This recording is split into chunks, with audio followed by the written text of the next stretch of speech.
Halo teman-teman semuanya, selamat sore. Hari ini kita akan kembali membahas data apa saja yang sudah kita dapatkan dimulai dari hari ini.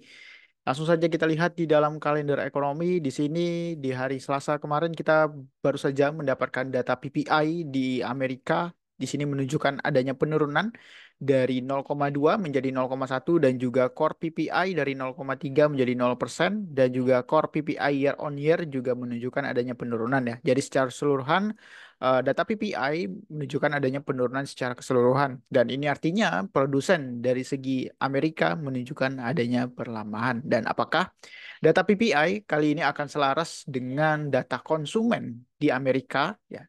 Akankah data konsumen atau data CPI yang akan kita dapatkan nanti malam itu menunjukkan adanya perlambatan? Ya, we will see. Dan juga di hari Rabu kita baru saja mendapatkan data inflasi dari pound sterling. Di sini menunjukkan adanya peningkatan dari 2,0 menjadi 2,2. Kemudian core inflasi year on year menunjukkan adanya penurunan. Tapi kalau dari segi core month over month di sini menunjukkan penurunan dan juga inflasi rate month over month menunjukkan adanya penurunan ya. Jadi kalau kita lihat dari sini core inflasi di sini turun, ini turun, ini turun, dan juga tapi kalau dari segi yearly di sini mengalami peningkatan ya. Jadi masih ada salah satu data yang masih memberikan penguatan terhadap pound sterling ya. Apakah pound sterling untuk kedepannya mereka masih akan ragu untuk memangkas suku bunganya kembali untuk kedepannya. Kita lihat saja. Tapi dan juga nanti malam akan ada inflasi dari Amerika. Apabila di sini data inflasi menunjukkan adanya pelemahan, maka bearish untuk dolar. Tapi kalau misalkan inflasi menunjukkan adanya peningkatan, maka bullish. Namun kalau kita lihat berdasarkan data-data yang sudah kita dapatkan sebelumnya, mungkin tidak terlalu signifikan penguatannya yang bisa kita dapatkan ya. Tapi tidak menutup kemungkinan bisa saja data yang kita dapatkan di bulan ini menunjukkan unexpected ya atau di luar dari prediksi para analis. Ya, ya kita lihat saja untuk kedepannya seperti apa. Dan yang mengejutkan di hari ini kita baru saja mendapatkan Airbnb interest rate decision. Teman-teman bisa lihat di sini keputusannya Airbnb memutuskan untuk menurunkan suku bunganya di 25 basis point. Jadi sebelum-sebelumnya kan Airbnb memproyeksikan mereka masih akan melakukan penahanan suku bunga, masih sangat hawkish ya dan juga tidak tahu ke depannya. Namun tiba-tiba saja salah satu bank sentralnya memutuskan untuk menurunkan suku bunganya. Mengapa? Karena dinilai nilai inflasinya sudah mengalami penurunan dan juga perlambatan-perlambatan di faktor eksternal dan juga eksternal seperti Tiongkok dan lain-lain juga mengalami pertumbuhan yang slow down ya dan juga dilihat ke depannya nilai inflasi juga akan mengalami perlambatan secara bertahap ya mungkin ini menjadi sebuah keputusan dari New Zealand untuk memangkas suku bunganya 25 basis point. Ya, jadi statementnya untuk kedepannya kita nggak dapat gambaran ya kedepannya seperti apa. Tetapi kalau misalkan data-data yang kita dapatkan kedepannya menunjukkan adanya pelemahan, ya mungkin ekspektasi kita terhadap New Zealand akan memberikan pelemahan. Ya, tapi kalau kita lihat dari segi headline atau guideline dari masing-masing dari bank sentralnya sendiri, mereka tidak memberikan guideline untuk kedepannya, melainkan mereka hanya memberikan outlook kondisi yang terjadi saat ini gitu. Teman-teman bisa baca dari statement yang ada di sini ya. Di sini dia bilang dan juga di sini economic growth remains below ya. Jadi adanya perlambatan growth di bawah tren dan juga bla bla bla sebagainya dan di sini kesimpulannya mereka memutuskan untuk memangkas suku bunganya menjadi 5,25 dan akan memberikan inflasi ekspektasi dia untuk turun sampai ke 2%. Jadi selama nilai inflasi yang kita dapatkan mengalami pelemahan ya semakin besar potensi mereka untuk memangkas suku bunganya lebih. Oke, mungkin itu aja. Jadi fokuskan perhatian kita terhadap data CPI nanti malam jam 7.30. Kalau misalkan data CPI di sini memberikan unexpected atau di bawah dari previous dan konsensus, ya simpel aja. Kalau misalkan data aktual yang kita dapatkan di sini lebih rendah dari previous, misalkan 0,0, 0,1 gitu ya, atau minus gitu, atau 0,01% ya, atau misalkan 0,9% lah, dan juga di sini mengalami perlambatan, ya ekspektasi kita akan dolar akan melemah ya, kurang lebih seperti itu. Dan ini analis dari Capital Hedge yang mengatakan bahwa we give central bankers hard time, and this is good example of why at their May meeting the Airbnb projection upset risk to the OCR and expect cut to start in quarter 3 of 2024.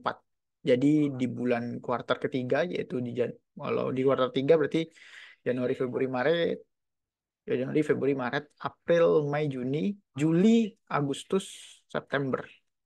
Ya, jadi cut, ya, expecting to start in quarter 3 of 2024.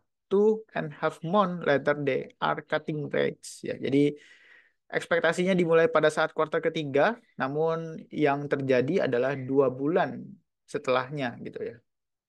Mereka melakukan cutting. Jadi apa yang bisa kita lihat, apa yang bisa kita pelajari dari sini adalah bersikaplah fleksibel untuk selalu mengubah pikiran, berubah pikiran, dan when the data change, but the shift as big as this is and short a time frame like this show a serious lapse in judgment in May. Ya, jadi bersikap fleksibel terhadap pasar itu sangat penting yang kita butuhkan ya. Jadi tidak terlalu ngotot, tidak terlalu ambisi, tidak terlalu fokus terhadap satu pair dan lain sebagainya gitu.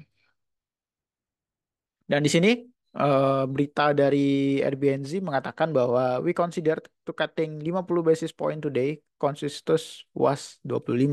Airbnb or pun menyebutkan bahwa 25 basis point cut is reasonable low risk start ya. Jadi pemotongan suku bunga 25 basis point menjadi sebuah alasan yang kemungkinannya kecil untuk kita bisa meresikonya terlalu kecil gitu ya.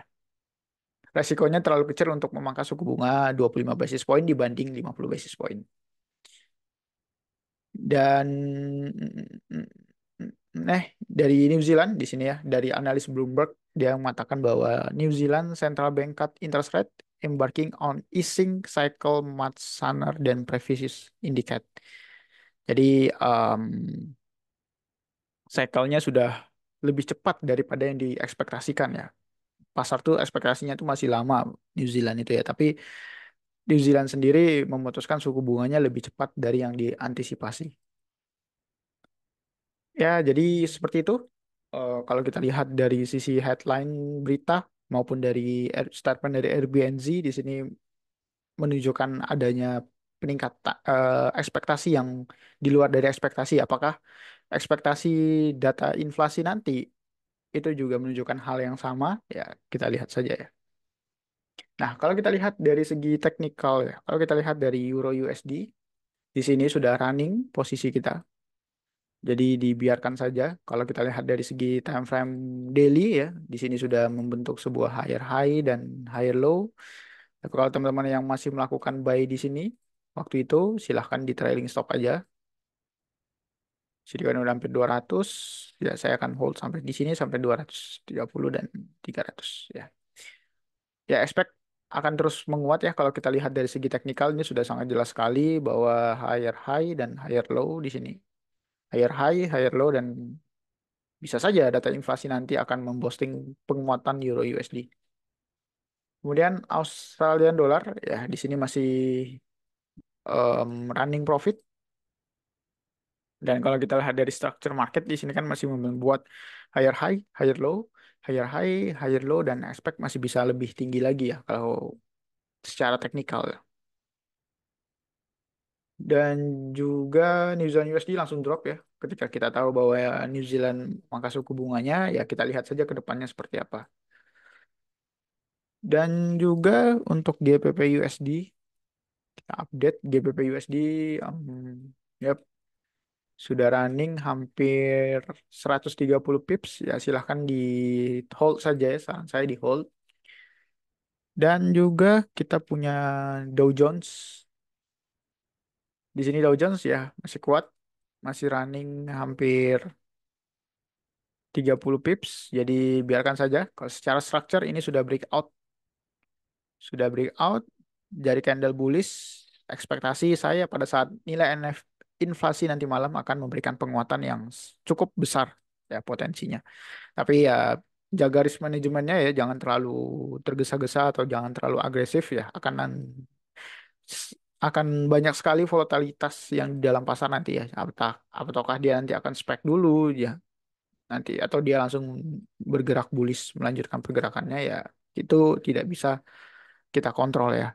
Yang kita bisa pastikan ya biarkan saja, kita sudah melakukan pricing in, kita sudah melakukan proyeksi ke depannya seperti apa ya, dan sisanya ketika pasar sudah tahu, pasar sudah inflasinya sudah melemah ya, biasanya ketika semua udah tahu tuh biasanya market kita udah terlambat untuk melakukan posisi gitu. Jadi ya begitulah cara bekerja market ya. Dia akan kita mencoba untuk menyusun proyeksi gitu. Proyeksi ke depannya seperti apa dan kita lihat tanda-tandanya seperti apa gitu, dan kita lihat berdasarkan bias yang kita dapatkan minggu lalu seperti apa, dan dilihat dari segi teknikal apakah equities ataukah safe haven yang akan menjadi penggerak pasar dan penyebabnya apa, apakah karena dolarnya yang melemah ataukah ada global effect dan lain sebagainya ya, itulah yang kita lakukan di sini gitu ya. Jadi kita tidak melakukan trade the news, buy sell ya, tidak seperti itu gitu ya. Jadi kita menyusun plan kita secara bertahap dan juga secara rasional ya. Jadi kita di sini berdasarkan data dan riset gitu. Jadi tidak serta-merta buy sekarang atau nanti gitu. Nah, kalau kita lihat dari GPP JPY, di sini GPP JPY di sini mengalami peningkatan. Kalau saya lihat dari segi teknikal di sini sudah breakout. Ya, biarkan saja. Mungkin dia akan mengejar level support ada di sini. Entah kapan sampainya, tetapi yang pasti selama structure ini masih valid, ya kita pertahankan saja posisinya. Gitu ya. Mungkin saja data inflasi nanti akan menjadi boosting ya. Oke, terakhir kita lihat indeks dolar. Ya, saat ini indeks dolar sudah membuat sebuah structure ya, impuls, korektif, dan impuls. Dan kalau kita lihat dari satu banding satunya di sini, em, kita tarik di sini ya 2024, atau support yang ada di sini mungkin bisa menjadi acuan kita ya untuk mencari target. Dan setelah sudah sampai target di sini, bagaimana ke depannya itu kah? Apakah sentimen risk, sentimen cut di September ini akan berlaku untuk ke depannya ya? Kita nggak tahu. Jadi kurang lebih seperti itu ya. Oke, mungkin itu aja yang bisa saya share. Nanti akan saya update kalau misalkan teman-teman ada waktu. Nanti malam kita bisa live bareng ya, atau kita menonton bareng-bareng nilai dari inflasi nanti malam. Oke, mungkin itu aja yang bisa saya share. Nanti malam kita akan live streaming bareng-bareng ya. Terima kasih, happy trading and safe trading.